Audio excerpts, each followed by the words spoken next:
Shri Sairam. Today, let us start with the chapter Mechanical Properties of Solids. In this chapter, the topics covered are elastic behavior of solids, stress, types of stress, strain, types of strain, Hooke's law, stress strain curve, elastic moduli and their types, elastic potential energy, application of the elastic behavior of materials. In this class, we shall cover the topics introduction, strain, types of strain, stress and types of stress.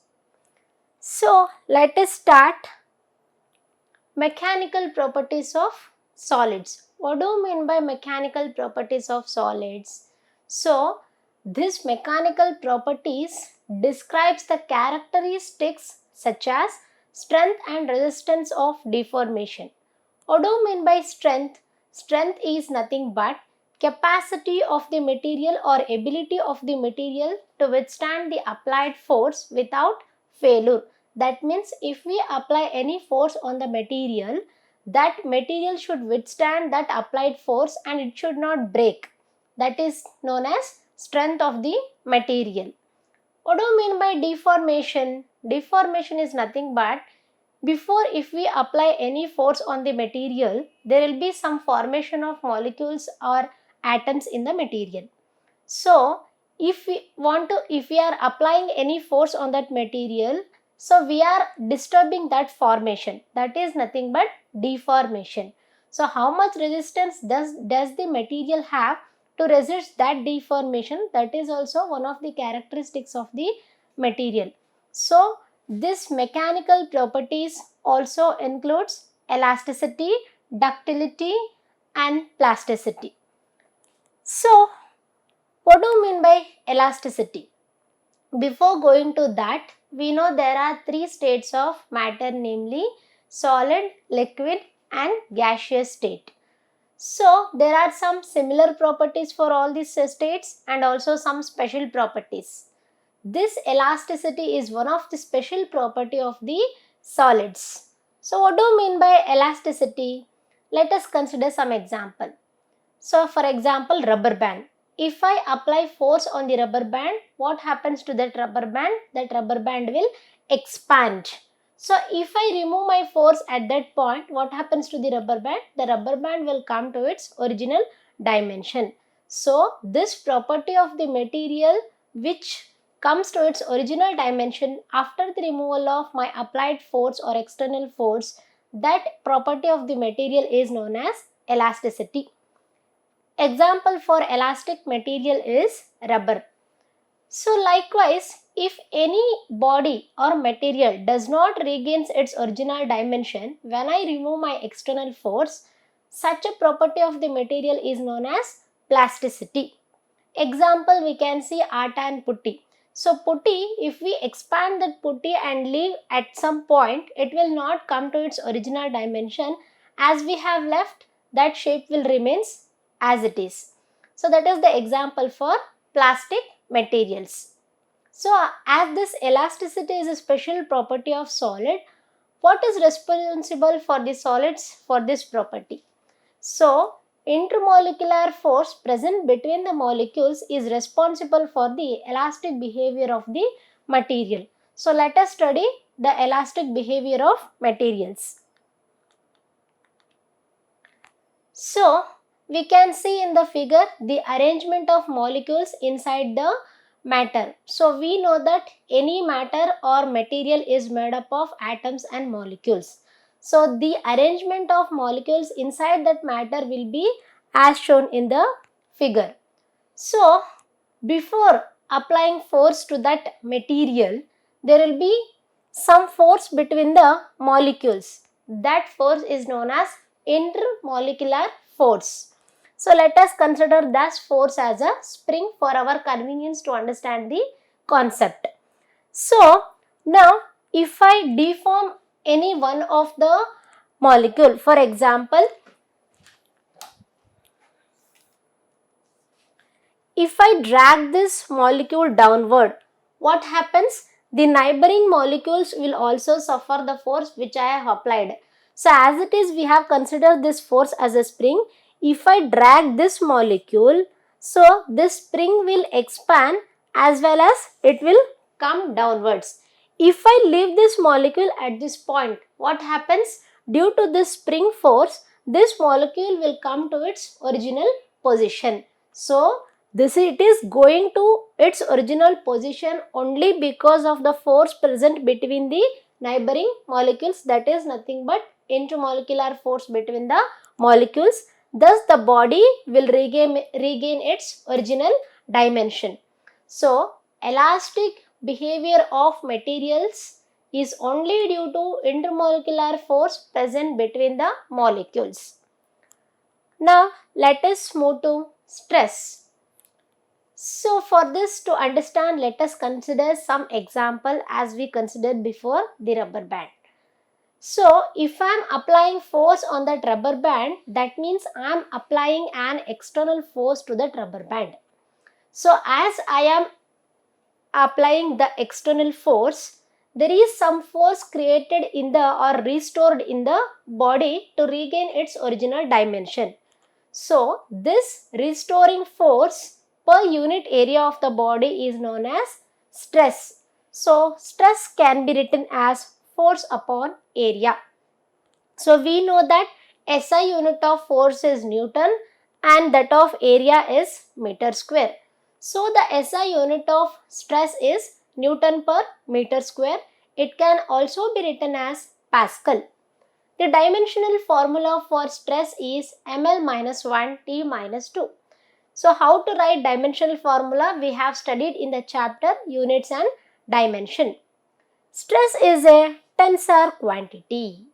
So what is this tensor quantity? Before this we have heard about scalar quantity and vector quantity. So let us understand this, what is tensor quantity. So for example, if I want to buy any vegetables at the market, I can ask 1 kg or 2 kg or 500 grams, likewise whatever the quantity is. If I specify that number, it is enough to the shopkeeper to give the vegetables. That means this quantity can be specified only using the magnitude, that 1 kg, 2 kg, 500 grams, these all are magnitude of that quantity. If we specify any quantity only with the magnitude, then the quantity is known as scalar quantity. Next, let us consider another example to understand vector quantity. Suppose you are in home, you don't know how to go for your school. So you will call somebody and you will ask how to go to school from the home, and it is very near to your home, and they will say that if you walk 1 kilometer from your home, you can reach your school. Is this information is enough to go to school? No, because if you come out of your home, you should know in which direction you should go. Either it is left, right or front, back, you don't know. So that means here to specify this quantity, you need a direction as well as magnitude. Only if they say go left, go right, that is also not enough. How much distance you should walk, that is also a required one. So if any quantity can be specified by using both magnitude and direction, then that quantity is known as vector quantity. Now let us consider the same example of stress. If I want to specify stress applied, how we can specify? So we requires how much force I am applying on that body. That is 1 Newton, 2 Newton, 3 Newton, whatever it may be, I require that number. And again, in which direction I am applying the force, that is also required one. And again, on which plane I am applying the force or on which surface I am applying the force. These are required quantities to specify the stress. So tensor quantity is nothing but which has magnitude, direction and also plane on which it acts. So such a quantity is known as tensor quantity. So now we have understood about what is stress, dimensional formula, SI unit and which quantity the stress is. Next, let us move on to the types of stress. Our first type of stress is longitudinal stress. So to understand this, let us consider some body. Here we have some body. Okay. See how I am applying force on this body. So if I apply force on this body like this, so this is the surface area or area. So I am applying force like this. Thus means this is the area. I am applying force normal to the surface and here also. So again I can apply another wise also. I can apply force like this.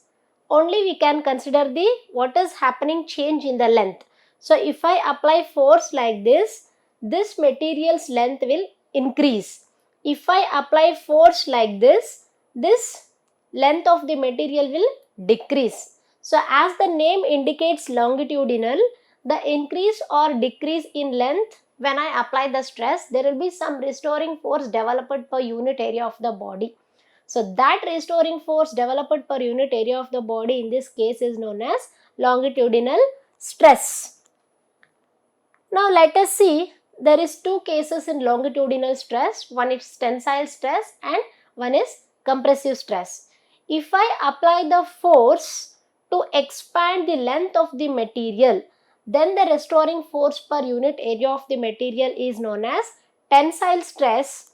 And if I apply the force to compress the material, then the restoring force developed per unit area in that body is known as compressive stress. This is about longitudinal stress. Now let us move on to second type of stress, that is tangential stress.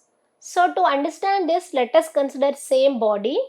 So if I want to apply force on this which is tangential to this surface, that means like this. For example, if this is the body, I want to apply tangential force on the body. What happens to the body if I apply tangential force?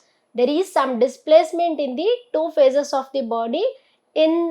Otherwise, I have fixed one phase of the body and I am applying force on only one part of the body. So here the displacement of two phases will takes place. So another how we can understand this tangential stress means this is a body and this is nothing but force parallel to the surface. So I can apply this stress to bend a body. So on the application of this tangential stress, either we can displace the faces of the body and also we can bend the body. So in this case, the restoring force developed per unit area of the body is known as tangential stress. Now let us move on to third type of stress, that is volume stress. So there are three names for volume stress, that is hydraulic stress and bulk stress and volume stress. So let us consider some sphere or some body immersed in water. Then what happens to the body when we immersed in water? We can see in this figure. So if we consider this as a solid sphere and immersed in water, in all direction the water will exert force on the body which is perpendicular at each point. This exerted force by the water will be perpendicular to the surface at that each points that we can see here. Okay, then what happens to the body? The volume of the body will compress. So here I am applying hydraulic stress, nothing but due to water the stress is applied on the body. So in this case the restoring force per unit area developed in the body is known as volume stress. So this restoring force will always be opposite to the applied forces in all the cases. Likewise here also. So now we have studied three types of stress: longitudinal stress, tangential stress and volume stress. Now let us move on to the next concept, strain. What do you mean by strain? So strain is nothing but if I apply force on any body, what happens to that body? Its dimension will change. If it in case of longitudinal stress, that is length will change. If in case of tangential stress, the relative displacement of phases takes place, or else we can bend the body. In case of volume stress, there will be decrease in the volume of the body. So this ratio of change in dimension to its original dimension is known as strain. So as we see, strain can be written as change in dimension to the original dimension. So that change in dimension, let us consider nothing but delta x and original dimension as x. So we can write strain as delta x by x. This strain is a dimensionless quantity. Why it is a dimensionless quantity? Because change in dimension, for example, it may be length, then we will take it as a meter.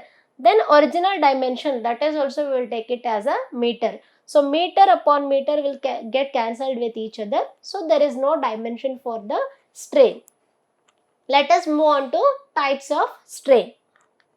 The first type of strain is longitudinal strain. As a result of longitudinal stress, there will be a strain produced in the body is known as longitudinal strain. So this it is denoted by the symbol epsilon. Longitudinal strain can be written as change in length to its original length. If we consider some cylinder of length L, after applying the force, its length changes. Either it may decrease or increase. Let us consider that change as delta L. So we can write longitudinal strain as delta L by L. Next, let us move on to second type of strain, that is shearing strain. What do you mean by shearing strain? So before we have considered one example, that we have considered a body and I can rigidly fix at one end, and to the other end I am applying a force parallel to the surface. Then what happens to the body if I apply parallel force to the surface? So its position will change, nothing but relative displacement will takes place. So we can see this in a figure. So we have considered a cylinder and this is the original length and position of the cylinder. If I am applying force like this tangential to the surface, what happens to the cylinder? It will make some angle theta between the original position and the change in the position, and the displacement is delta x at the top surface. So shearing strain can be defined as measurement of relative displacement of the opposite faces of the body. So if we consider this cylinder, how we can write a formula for shearing strain? So as we see here, shearing strain can be written as delta x by L. So delta x nothing but relative displacement of the body, L is nothing but original length of the body. So we know that here we can observe some theta is means some angle is made between the two phases, that is original position and the changed position.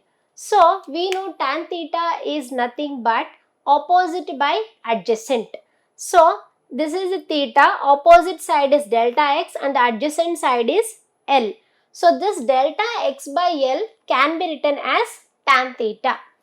For any small angles, tan theta will be nearly equal to theta, we can write like that. So for that, shearing strain is equals to delta x by L, that is equal to theta. So here theta is nothing but angular displacement of the body, delta x is nothing but relative displacement between the phases, and L is the length of the body.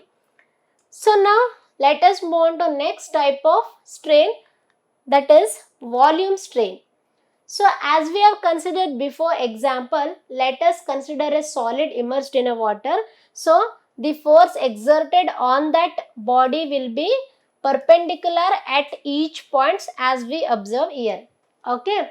Before applying the stress, the volume of the body be V, and when I apply the stress, that volume decreases to delta V, means delta V volume will be decreased for that body. So we can write this volume strain as change in volume to its original volume. Change in volume is nothing but delta V divided by V. volume stress can also be considered as hydraulic stress, so hydraulic strain also. Why means, if we apply force on any body on a particular area, it is nothing but pressure. So for that, volume stress can also be considered as pressure. So that we have referred here as a hydraulic pressure, that is nothing but force upon area we can consider as a pressure also. The strain produced by a hydraulic pressure is called volumetric strain, that is nothing but defined as ratio of change in volume to its original volume. Let us take a glance what we have learned now. First, we studied about elastic behavior of solids, and this elastic behavior of solids is only due to intermolecular forces present between the molecules. And again, next we moved on to stress. Stress is restoring force developed per unit area of the body. In stress, we have studied three types of stress, namely longitudinal stress, shearing stress, and volume stress. Again, due to we have applied some stress on the body, there will be some strain produced in the body. So there will be three types of strain again due to three types of stress.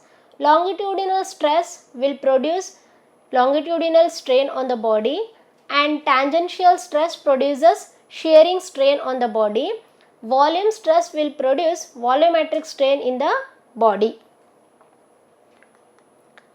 With this, I will conclude my session. Thank you. Sai Ram.